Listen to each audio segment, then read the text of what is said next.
We're going to start by creating a new file, and we'll use the default US paper, and then we're going to grab some guidelines, just grabbing them from the rulers and bringing them out. It doesn't really matter where you put them because then you're going to drag your ruler cross from up there in the top left corner. You're going to drag that out so that you can reset the rulers to where your guidelines cross. And now my 0 is set at that crossing point. I'm going to grab some more guidelines and set them out at 2 inches, and then I'll click and drag. I'll click the first cross point, click and drag, and just continue. I've got another guideline at 4, and just making a half of a heart here with my pen tool, shaping it up a little bit.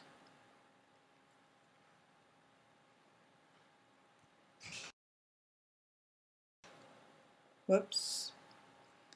I'm going to have to get rid of some of these guidelines so that I can drag that up a little bit.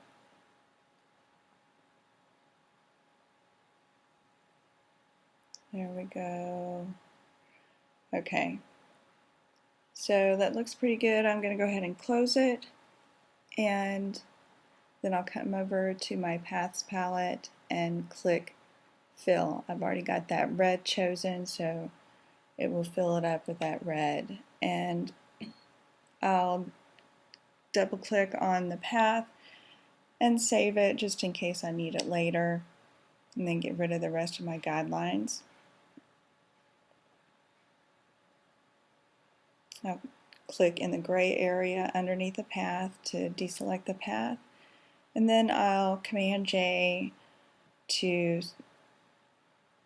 duplicate the layer, and then Command T to transform, right click and flip it horizontally. Then I'm going to hold down Shift to keep it in alignment and drag that other half of the heart over. And then I'll get my brush tool.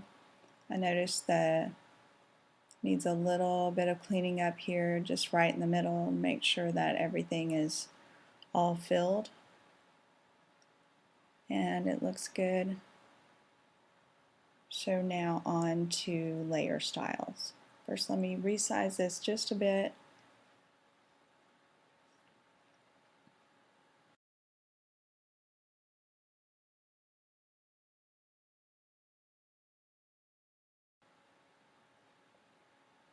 And now I'm going to click down at the bottom of my layers panel on the FX button, and I'll just click on blending options to bring up all of the layer styles. The first thing we're going to look at is the bevel and emboss.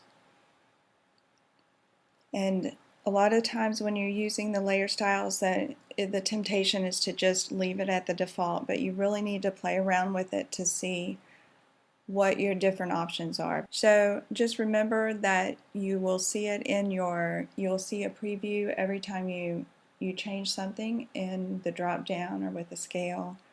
You'll see it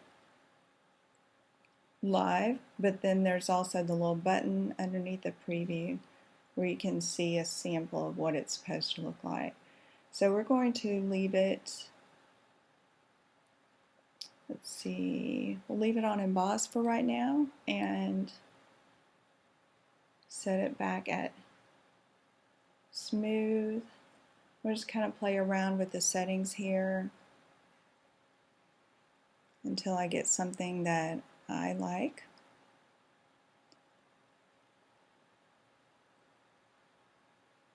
Around 140 or something on the depth and the size. And the softness, soften I'm going to turn all the way up. The shading also has different settings. You can set the lighting, the angle of the lighting, and the altitude, and every little setting has a different effect. So you just have to play around with what you might want.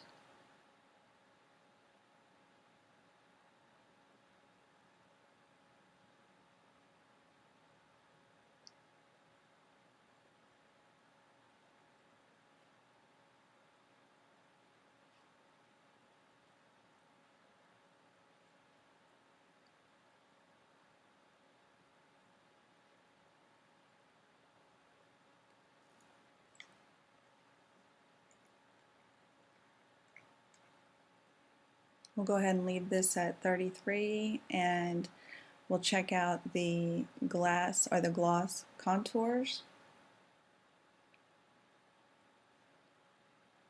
Again, you really have to check each one to see if there's something you like better than others.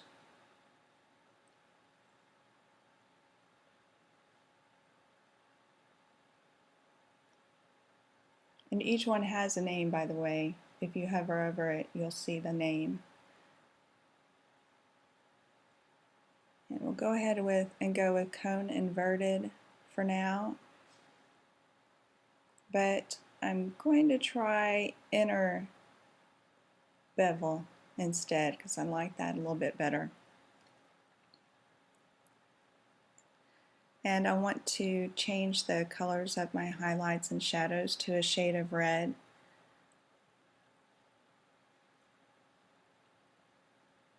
And then we're going to turn on the contour. Maybe. We'll see what that looks like. Not quite sure I want to do that. I'm thinking no.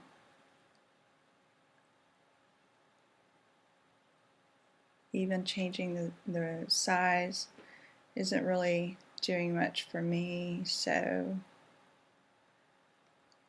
go ahead and turn that off.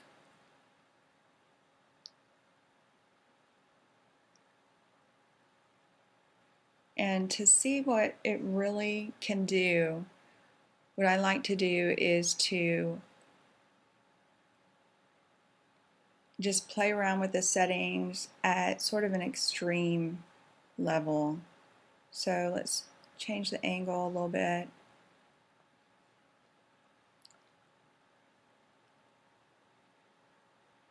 Then I'll take the distance all the way up to see what that does.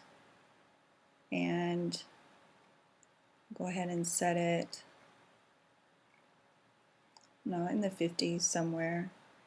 And bring the choke back a little bit, in the 30s, but size is what I'm really looking to change here because I want to give it a nice, really complete shadow here.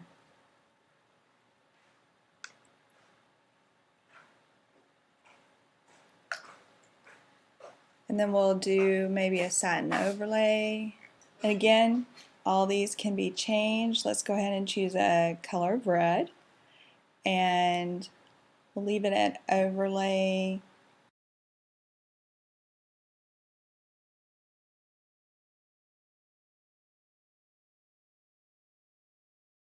Maybe change the angle here.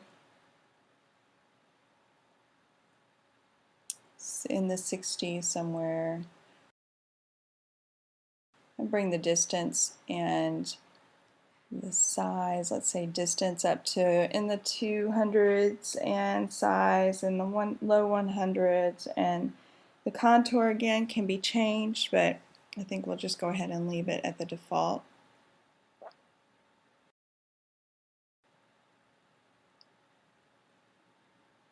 Or maybe not. And now we're going to take a look at the stroke. And this is just going to put a nice smooth consistent line around it for me, and I can choose outside or inside or center. And the blend mode, I'm going to go ahead and leave this at normal though. We'll leave the blend mode at normal, but we will turn the opacity down, and we're going to use a gradient here for the fill type. So instead of having a black line around it, it's going to go from sort of a lighter gray to a very dark gray. And turn that back down. Again, I just like to make things a little bit bigger to see what it will look like at the extreme level, and then turn it back down again. So there are other options that we have here. I'm going to put an outer glow, and I'll use blue just to show you what it can do. You need to set the opacity at 100, and we need to raise the elements a little bit. We're not seeing anything, and that's because I've got it set at screen mode. So we need to put it at normal, and wow, you can really see it now. So we're going to turn the opacity down a bit, and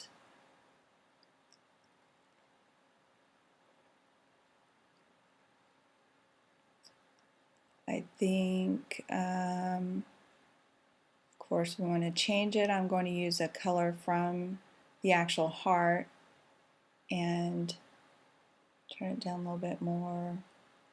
Now noise we're not going to use, but that is what it would look like if we decided to use a little bit of noise in it.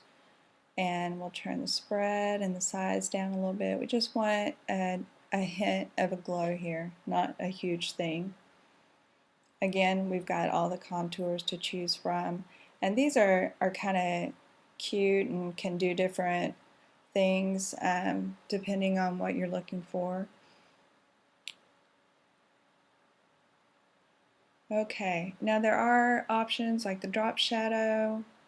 It's not really what I want with this, but it has its uses every once in a while. And of course the other ones, color overlay, if we decided, well, I don't really want red, I want something different. You would just need to remember that whatever overlay you're using will blend with the color underneath. So even though I chose blue, it's giving me that purple, and it's because red and blue make purple.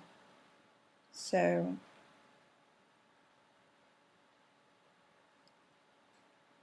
the gradient overlay is fun to use in different instances, as well as the pattern overlay.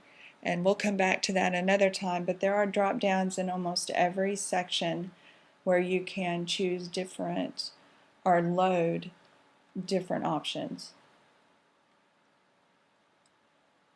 So we'll go ahead and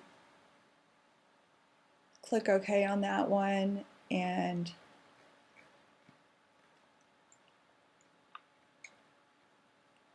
take a look at the different layer styles that we have now. We can turn them on and off just by clicking the little eyeball next to them.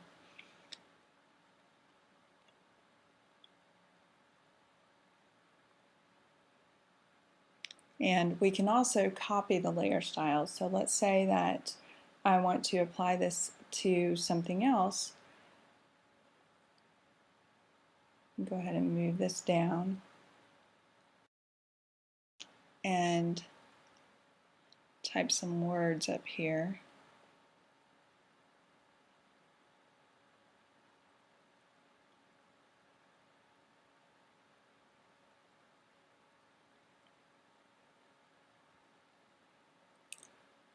And now I can just right click on that layer and paste layer style.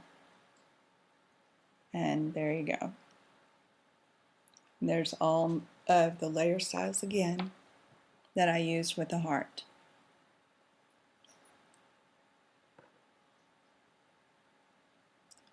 And if you want to change something, for instance, you can just double click on it and turn something off, turn something back on. Let's say I want to do a color overlay with this one.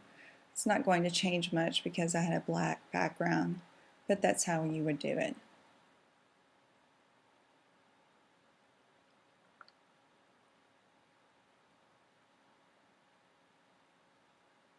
I'll just go back up in history to remove that layer style, or to get back to where I had just typed the word. And at this point, if I were happy with the results I have now, I could just create my text for my card. Now I do need to create a guideline here for my card. First I'll have to double click up in the top left corner where my rulers meet so that I can reset my rulers, and then I'll drag a guideline down halfway, right at halfway, so that would be 5.5. That way I know the bottom part of my card, or I know where to put items on the bottom area, because if I were to print this out and fold it, this would be the front of my card.